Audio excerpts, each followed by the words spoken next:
My name is Benjamin Vandewalle.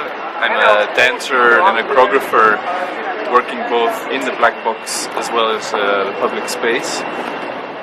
Now, in public space, what really interests me, what really attracts me to that kind of context is that it's a place where we share the same reality, more or less, and I'm very intrigued by the question that how we perceive the world also determines how we act in that world. So I think that public space is a perfect place to play with the perception of our reality and give different points of view on that same shared reality.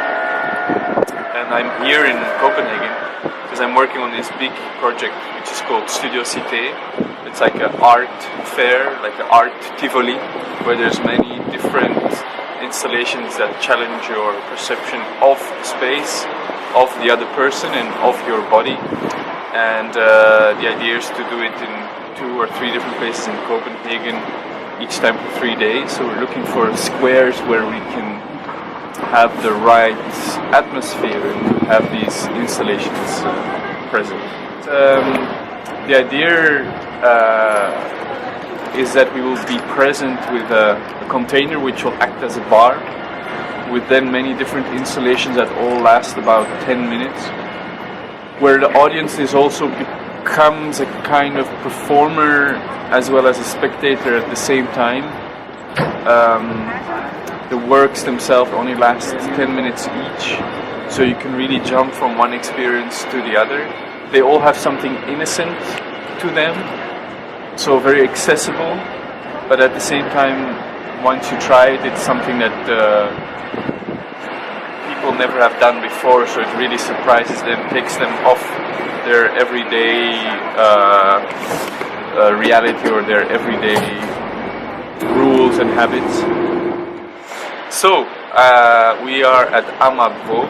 It's a little square just outside of the center of Copenhagen.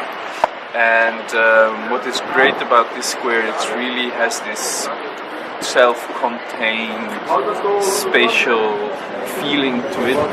And there's the metro, there's the shopping mall, so there's a lot of people crossing and passing. And at the same time, doesn't have this cold, commercial design to it. It's very challenging in cities like Copenhagen and other to still find these squares that have their own specific character and their own more spontaneous life, rather than the big squares that are really nicely designed but that just miss that connection with everyday life.